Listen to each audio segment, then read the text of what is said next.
Snow swirled softly outside the towering glass windows of Gideon Thorne's office, blanketing the Boston skyline in a serene hush. Inside, the mood was anything but peaceful.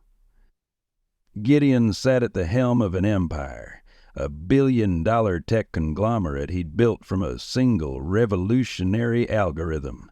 At 48, he was a paragon of modern success, lauded for his precision, charisma, and relentless work ethic.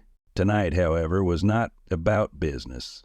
It was his 20th wedding anniversary, with Elise, the woman who had been his anchor during every turbulent chapter of his rise to power. Gideon spared no expense transforming their sprawling Beacon Hill estate into a winter wonderland for the occasion. Crystal chandeliers cast a warm glow over a ballroom adorned with silver accents, while a string quartet filled the air with hauntingly beautiful music. Yet, as Gideon adjusted the diamond cufflinks Elise had given him years ago, unease gnawed at the edges of his confidence. It wasn't the weight of the event. Gideon thrived under pressure. It was the inconsistencies. Elise's frequent absences, the whispered phone calls, and the subtly evasive responses when he asked about her days. "Sir?" Gideon's assistant, Lila, stepped into the room, her usual poise tinged with nervousness. Your wife wanted me to remind you to meet her by the garden terrace at 7 sharp. She says it's important." Gideon raised an eyebrow but nodded. "Thank you, Lila. Make sure everything is running smoothly downstairs." Lila hesitated, her eyes flickering toward his desk before she excused herself. A framed photo of Elise caught his attention. A candid shot of her laughing, taken during a summer retreat to the Amalfi Coast. The sight only deepened his disquiet. The terrace doors were slightly ajar when Gideon arrived, letting in the crisp December air. Elise stood at the edge, her silhouette framed by the glow of the city lights. She was breathtaking in a deep emerald gown that hugged her figure. But her arms were crossed, and her expression was unreadable. "You're late," she said without turning around. "Only by a minute," Gideon replied, stepping closer. "What's this about?" She finally faced him, her smile brittle. "Gideon, do you ever think about the choices we've made, the things we've sacrificed for all this?" He studied her carefully. "I think about it often." "Why?" Before she could answer, footsteps interrupted them. It was Gideon's younger brother, Nathan, carrying a tray with 2 flutes of champagne. "Couldn't let the 2 of you drink alone," Nathan said, flashing his easy grin as he handed them each a glass. 20 years of partnership and love." Gideon clinked glasses, though the words rang hollow. As he took a sip, Nathan's gaze lingered on Elise a beat too long, and something in her body language shifted. An ease, a warmth she hadn't shown Gideon in months. Later, during the toasts, Gideon sat beside Elise at the head table, his mind a tempest of calculations. Across the room, Nathan was chatting animatedly with Elise's closest friend, Margot, who had been spending a suspicious amount of time at their home recently. The 3 of them shared a laugh, and Gideon caught the fleeting glance Elise sent Nathan's way, a flicker of complicity that set his instincts ablaze. As the evening wore on, more signs emerged. Elise's diamond necklace, a gift from Gideon, glinted as she leaned in to whisper something to Nathan.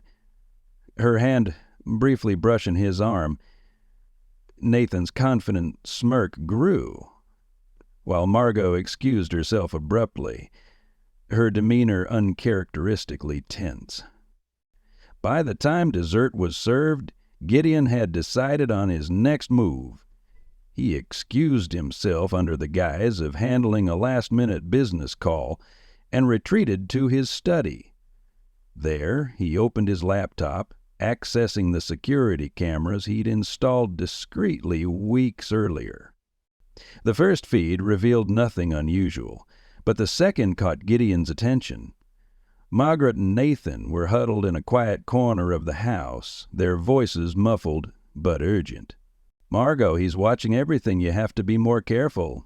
"Nathan, relax.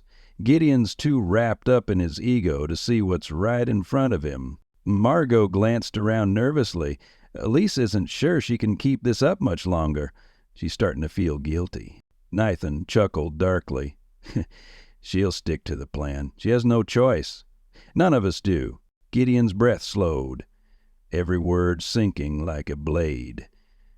He leaned closer to the screen, rewinding the footage to confirm what he'd heard. Margot's warning, Nathan's arrogance. They weren't just idle chatter.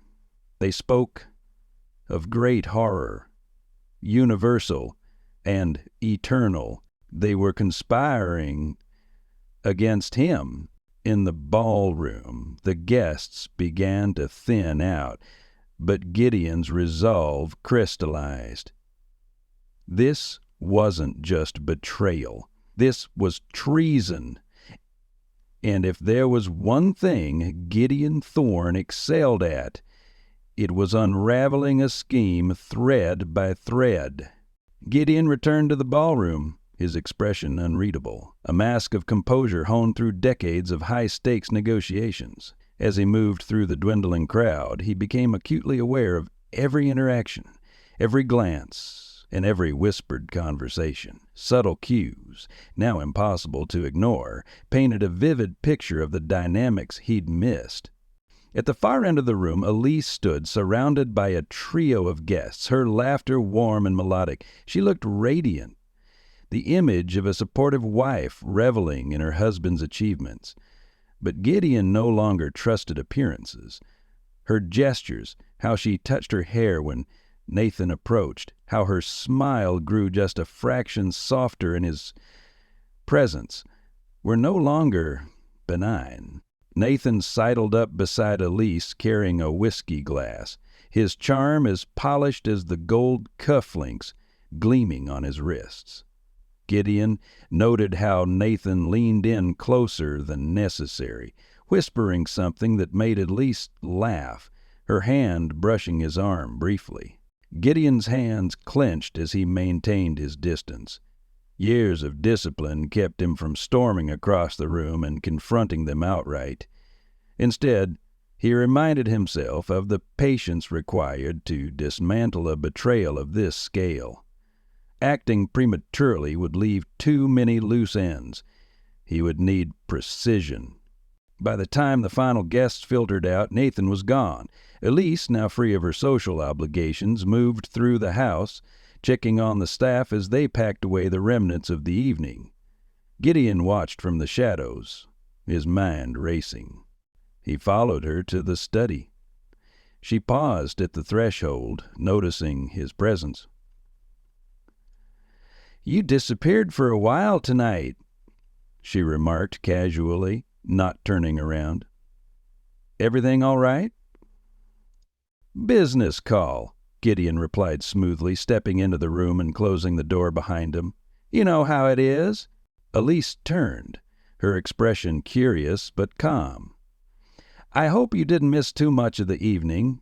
It went perfectly, don't you think?" "It did." Gideon's tone was clipped, his gaze piercing as he studied her. "But I couldn't help but notice how much time you spent with Nathan.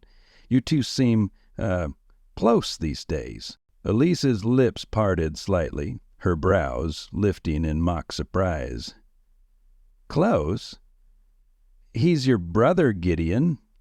Of course we're close." "Too close," he counted, his voice measured, but the weight behind it was unmistakable. For a fraction of a second, a flicker of something, guilt, perhaps, crossed Elise's face before she schooled her features into an expression of indignation. "You're being ridiculous." "Am I?" Gideon leaned against the desk, folding his arms. "Tell me, Elise, do you think I don't notice when things don't add up?" Her expression hardened. "You've been working too much, Gideon. You're letting your imagination run wild." Gideon didn't reply. Instead, he studied her for a long moment, his silence louder than any accusation. Finally, he stepped aside, allowing her to leave. The confrontation wasn't over. It had only just begun. Once alone, Gideon returned to his laptop. The security footage played on the screen, confirming what he'd overheard earlier. Nathan and Margot's conversation was damning, but it wasn't enough. He needed to understand the full scope of their betrayal. How far did it go? Who else was involved? And most importantly, what was their end game? He pulled out his phone and dialed a number from memory. It rang only once before a deep voice answered. "Mr. Thorne." "Carter," Gideon said, his tone crisp. "I have a job for you. A personal one." Carter was a former intelligence operative who now ran a private security firm specializing in corporate espionage and damage control.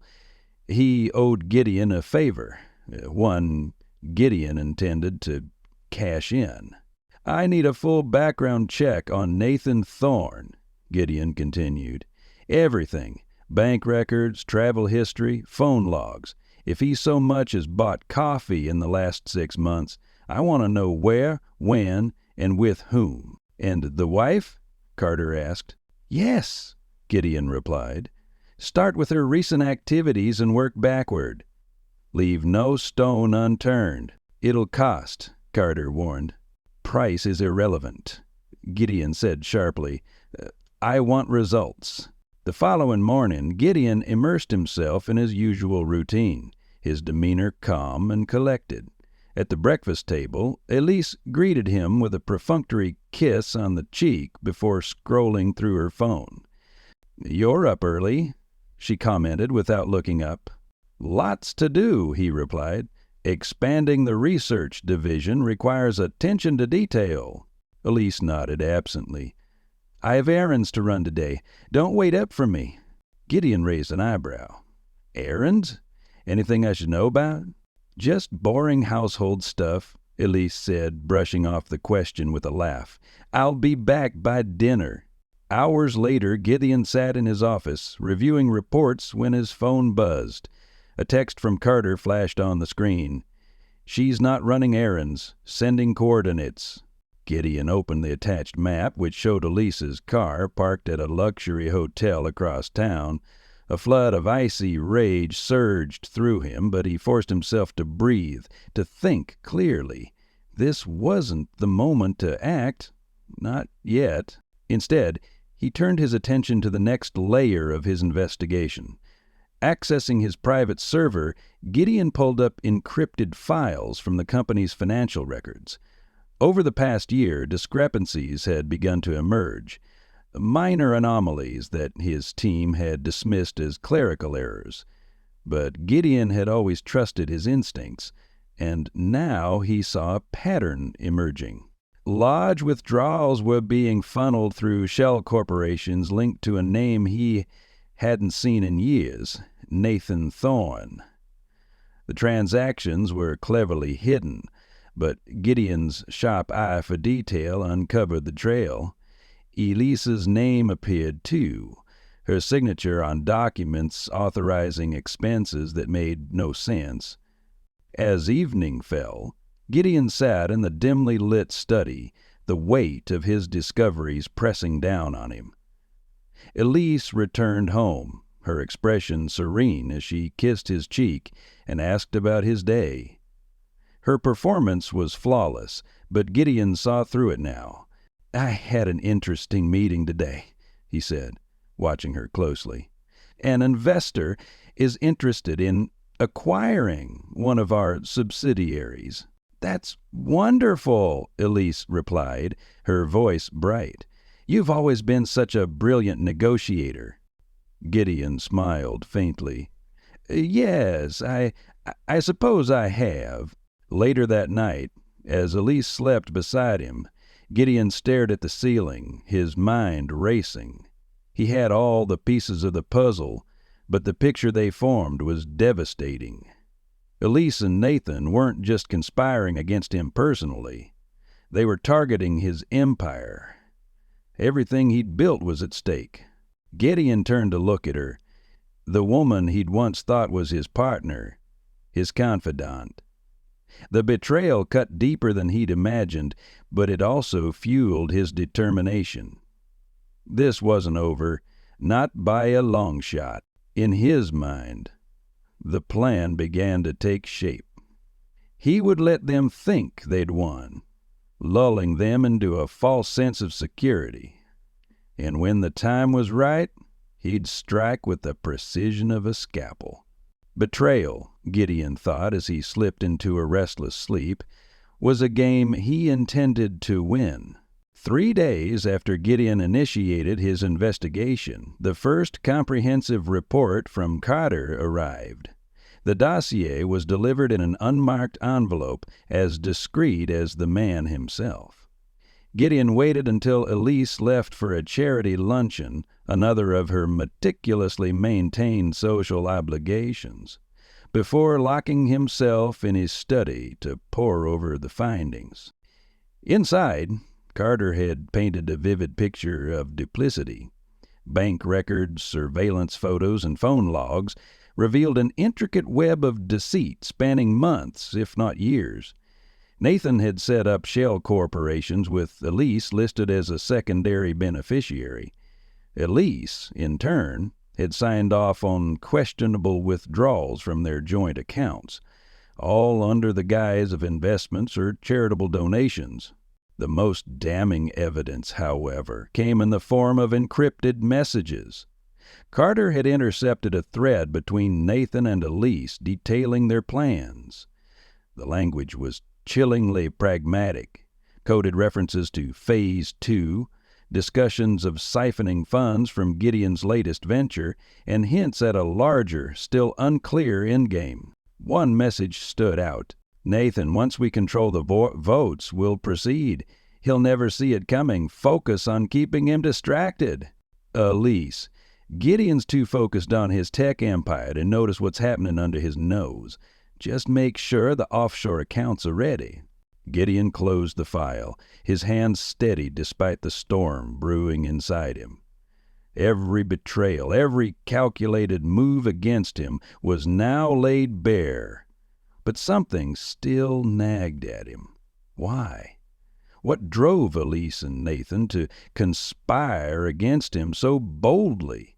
What had changed to make them risk everything? That evening, Gideon played his part flawlessly. Over dinner, he engaged Elise in light conversation about her charity work and upcoming holiday plans. He even complimented the new emerald bracelet she wore, a gift from Nathan, according to the receipts Carter had included in his report. Elise beamed at the praise, completely unaware of the meticulous trap he was setting. Later, Gideon called Nathan under the pretense of discussing a potential investment opportunity. "I've been considering diversifying," he said casually, swirling a glass of bourbon in his hand. "Perhaps real estate. I hear you've made some impressive moves in that sector." Nathan laughed on the other end of the line, his tone as confident as ever. "I've dabbled, big brother. You know me, always looking for the next big thing. Let me know if you need advice." "I might take you up on that," Gideon replied, masking his contempt with practiced ease. "We should catch up soon, maybe over lunch." Nathan agreed readily, unaware of the dangerous game his brother was now playing. The following day, Gideon began Phase 1 of his counterattack. First, he contacted the company's CFO, a shrewd but loyal man named Harris. Under the guise of preparing for an audit, Gideon requested detailed financial records for the past year, particularly those tied to their newest project, a groundbreaking artificial intelligence platform. He emphasized discretion, framing it as a routine precaution. "I'll handle this personally," Gideon said, his tone leaving no room for argument. "Keep it between us." Harris nodded, clearly intrigued but too disciplined to ask questions. Within hours, Gideon had the documents, confirming his suspicions. Elise and Nathan had been bleeding funds from the project to finance their offshore accounts. They had also planted misleading projections into the reports, an apparent effort to devalue the company and position themselves for a hostile takeover. Gideon's next move was to leverage their arrogance against them. He crafted a series of fake documents, each meticulously designed to look authentic. These papers indicated that Gideon was liquidating assets and transferring substantial sums into a new investment firm. In reality, the accounts didn't exist, but the illusion would be enough to draw Nathan and Elise out of the shadows. A week later, the perfect opportunity presented itself. Elise announced that she would be hosting a small dinner party for their closest friends and family. "Just something intimate," she said over breakfast, flashing him a practiced smile. "I think we could use some quality time with loved ones." "Of course," Gideon replied, masking his unease. He knew this was another move in their game, a chance to solidify alliances and perhaps gauge his awareness. Still, it suited his purposes perfectly. The night of the dinner, Gideon observed the interactions with forensic precision. Elise flitted effortlessly between guests, her charm on full display. Nathan, ever the opportunist, held court in one corner, regaling a small group with tales of his latest ventures. Margot hovered nearby, her nervous glances toward Elise betraying her complicity. As the evening wore on, Gideon began introducing his fabricated investment firm into conversations, planting seeds of curiosity among the guests. Nathan's ears perked up almost immediately. "You didn't mention you were expanding into venture capital," Nathan said, joining Gideon near the bar. "Just a side project," Gideon replied smoothly, sipping his bourbon. "A hedge, if you will, but I think it has potential." Nathan's eyes gleamed with interest. I might be able to help. I have connections in that world." "Do you?" Gideon asked, arching an eyebrow. "I might take you up on that. I'll have my team send over the details." It was a calculated gamble. Gideon knew Nathan would take the bait. Greed had always been his brother's Achilles heel. The trap sprung faster than Gideon anticipated. Within days, Nathan reached out, requesting a meeting to discuss the investment firm. Gideon agreed, setting the stage for the confrontation he'd been planning. When the day arrived, Gideon chose a private conference room in the city, neutral territory. He arrived early, reviewing the final pieces of evidence Carter had uncovered. The scope of the betrayal was staggering.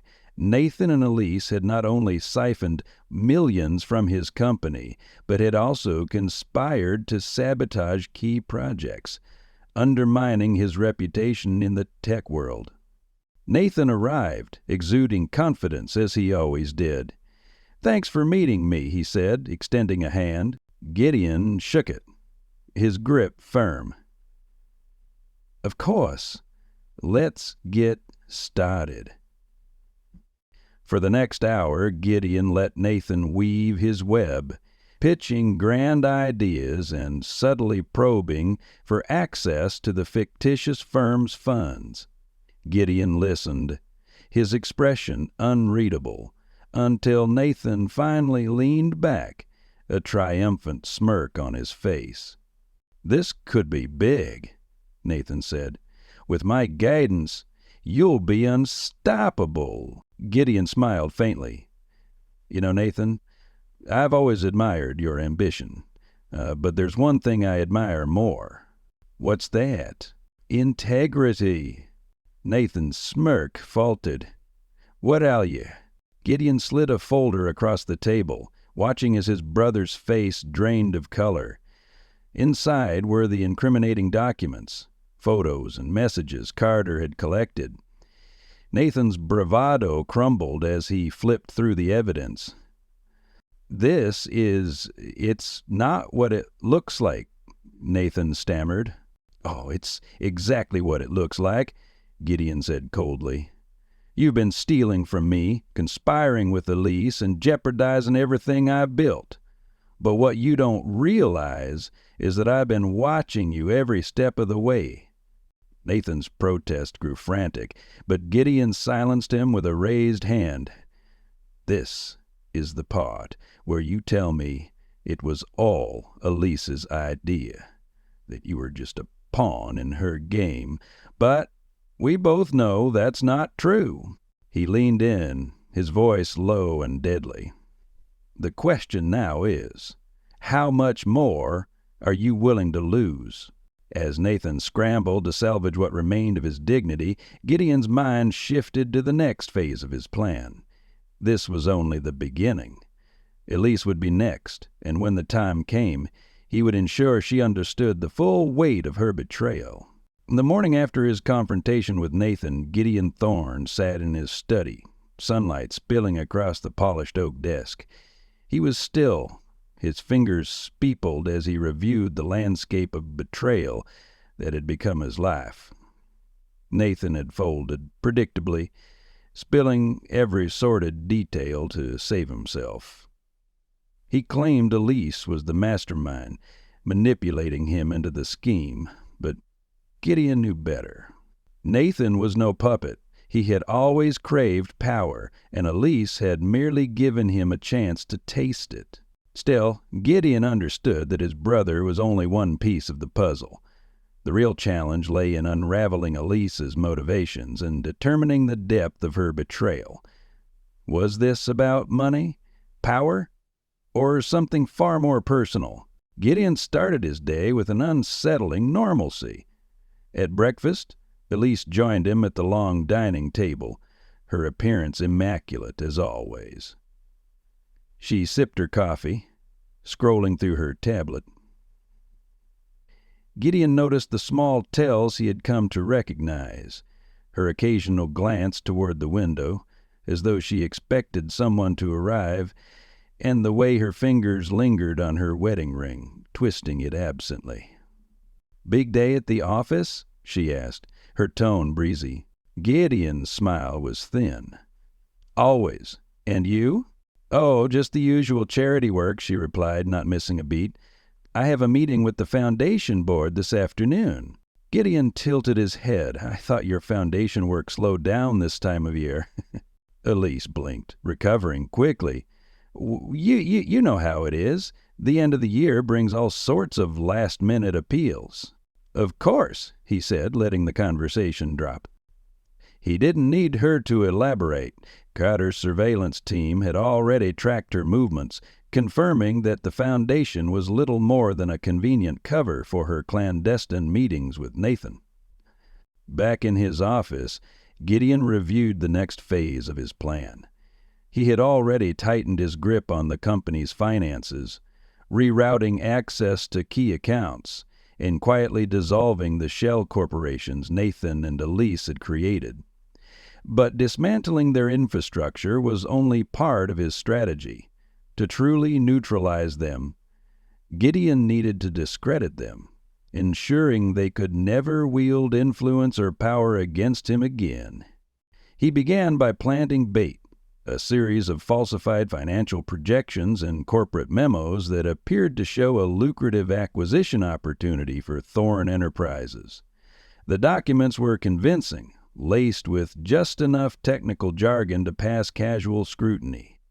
Gideon made sure Elise had access to these files, knowing her curiosity and ambition would do the rest. Later that evening, Gideon joined Elise for dinner, their conversation polite but stilted.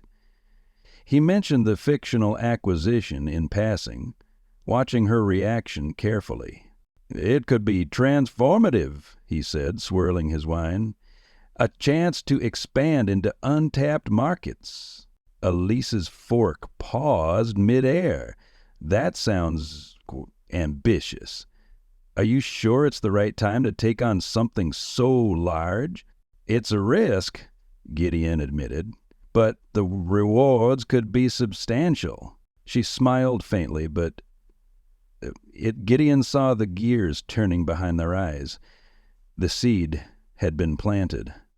Over the next week, Elisa's behavior became increasingly erratic. She spent more time out running errands and less time at home. Carter's team reported that she and Nathan had been meeting frequently, their discussions heated and urgent. At one point, Elise visited the offices of Thorne Enterprises, ostensibly to deliver lunch to Gideon, but security footage revealed her detouring to the executive suite where confidential files were stored. Gideon allowed her to think she was gaining the upper hand, even as he tightened the noose. Every time she accessed the falsified documents, his IT team recorded her actions, building an unassailable case. The bait had worked better than he'd anticipated. Elise and Nathan were now discussing ways to exploit the acquisition opportunity for their own benefit. The breaking point came when Gideon received a report that Elise had funneled a significant amount of money from their joint account into one of Nathan's offshore entities. This was the moment he'd been waiting for. That night, he confronted Elise in their bedroom. She was seated at her vanity, removing her earrings when Gideon stepped into the room. "Interesting transfer today," he began, his tone conversational. Elise froze, her hand hovering near her jewelry box. "What transfer?" "Don't insult me by pretending," he said coldly.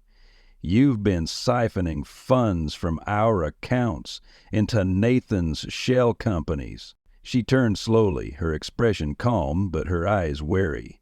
"You been spying on me?" "I've been protecting what's mine," Gideon replied. "Something you seem determined to destroy." Elisa's lips pressed into a thin line.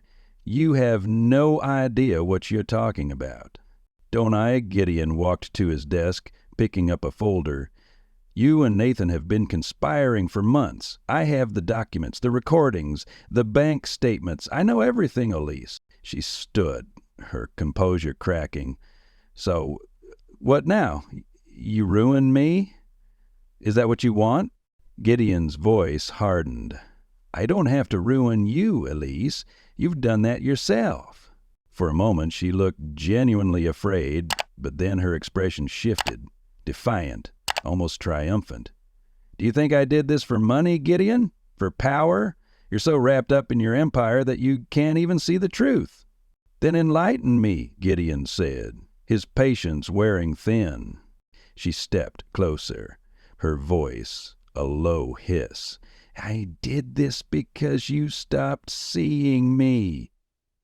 To you, I'm just another piece of your collection, a trophy wife to parade around at charity events.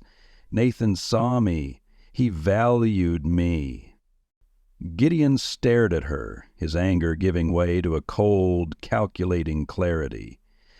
"Nathan used you, Elise, just like he's used everyone else in his life, and you let him." Her confidence faltered, but she recovered quickly. "You can't prove anything." Gideon smiled faintly, the expression devoid of warmth. "Oh, I don't need to. By the time I'm done, you and Nathan will have nothing left to fight for." The next morning, Gideon executed the final phase of his plan. He called an emergency board meeting, presenting the falsified documents Elise and Nathan had stolen as evidence of their attempted sabotage. The board members, many of whom had long distrusted Nathan, were furious. Elise's complicity, though less direct, was enough to destroy her reputation within the company. By the time the meeting concluded, Gideon had not only ousted Nathan from his position, but also initiated legal proceedings to recover the stolen funds. Elise, realizing the gravity of the situation, retreated to the estate, her once unshakable confidence shattered. That evening, Gideon sat alone in his study, a glass of bourbon in hand. He had won the battle, but the victory felt hollow. The woman he had once loved, the brother he had once trusted, both had betrayed him in ways he could never have imagined. Still, as he stared out at the Boston skyline, Gideon felt a flicker of resolve. Betrayal might have shaken his foundation, but it hadn't broken him, and now, with his enemies exposed, he could rebuild on stronger ground. This wasn't an ending. It was the beginning of something new. Gideon sat in the grand empty ballroom of his Beacon Hill estate, the echoes of a life meticulously built and recently fractured, bouncing off the marble walls. The aftermath of his confrontation with Elise and Nathan had left a hollow quiet. The board meeting had been the coup de grace for Nathan's ambitions, leaving him disgraced and exiled from the company. Elise's fall, however, was more personal, a slow unraveling that Gideon had orchestrated with precision. But there was one final thread to pull, one last piece of the betrayal to resolve. That evening, Gideon summoned Elise to the study. She entered warily, her once flawless poise now replaced by an edge of desperation. She had spent the last few days isolated, avoiding the few social engagements she hadn't yet canceled. Gone was the shimmering confidence she had carried during her charity luncheons and dinner parties. In its place, a small woman fraying at the seams, knowing her world was on the brink of collapse. "Gideon," she began, her voice soft, almost pleading, "I know what you think of me, but I need you to understand." "Save it," he interrupted, his tone as sharp as a blade. "I didn't call you here for apologies or justifications." Elise's mouth tightened, and she sank into the chair across from his desk. The firelight flickered between them, casting her face in shadows. "Then why am I here?" Gideon leaned forward, his steely gaze pinning her in place. "Because I want you to hear this directly from me. No lawyers, no intermediaries." She folded her hands in her lap, her composure crumbling further. "Go on." "You've signed away any claim to the company," Gideon began, his voice measured. "The documents are already with the lawyers.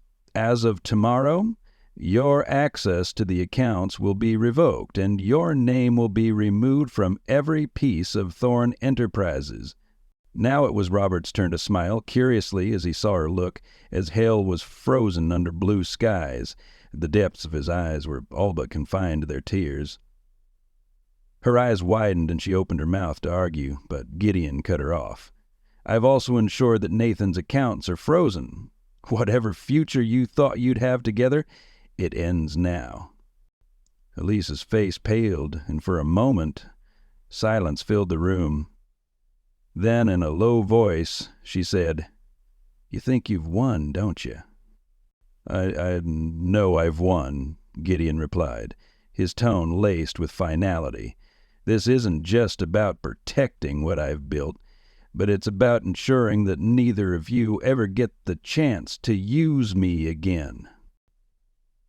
Elise stood abruptly, her chair scraping against the floor. "You can take the money, the power, strip me of everything, but you can't erase what you've done to us, what you've done to this family." Gideon rose to his full height, his presence towering. "This family," he repeated, his voice low and dangerous. "You destroyed this family the moment you conspired with Nathan. You sold out everything we built together for what? A fleeting sense of power, validation." Elise faltered, tears glistening in her eyes. "You were never here, Gideon," she said, her voice cracking. "You cared more about your empire than us, than me. Nathan saw me in a way you never did." Gideon shook his head, a bitter laugh escaping his lips. "Nathan didn't see you, Elise. He used you, and you let him." She sank back into the chair, the weight of his words visibly crushing her. For a moment, Gideon felt a flicker of pity, but it passed, replaced by a resolve that had been forged in the fires of her betrayal. 2 days later, Gideon finalized the paperwork for his and Elise separation. The process was swift and unceremonious, a reflection of how far they had fallen. Elise left the estate with nothing but a suitcase, her once dazzling future reduced to ashes. Nathan, meanwhile, found himself ostracized. Gideon had ensured that the corporate world knew of his treachery. Every connection Nathan once relied on had been severed, leaving him with no allies and no resources. Rumors swirled of him fleeing to Europe, desperate to start anew. But Gideon no longer cared. His brother was as good as dead to him. With his enemies neutralized, Gideon turned his focus back to Thorn Enterprises. He gathered his top executives for an emergency strategy meeting, reasserting his control and reassuring them that the company was stronger than ever. The betrayal had been a storm, but storms passed, and Thorn Enterprises would emerge unscathed. Yet, as Gideon stood before his team, outlining plans for the future, he felt the faint ache of something missing. Victory, while satisfying, came at a cost. The people he had trusted most were gone, and the scars they left behind would not fade easily. That night, as the city lights glittered outside his study, Gideon poured himself a glass of bourbon and sat in silence. The quiet was different now, less oppressive, more contemplative. He had survived the betrayal and reclaimed his life, but the experience had changed him.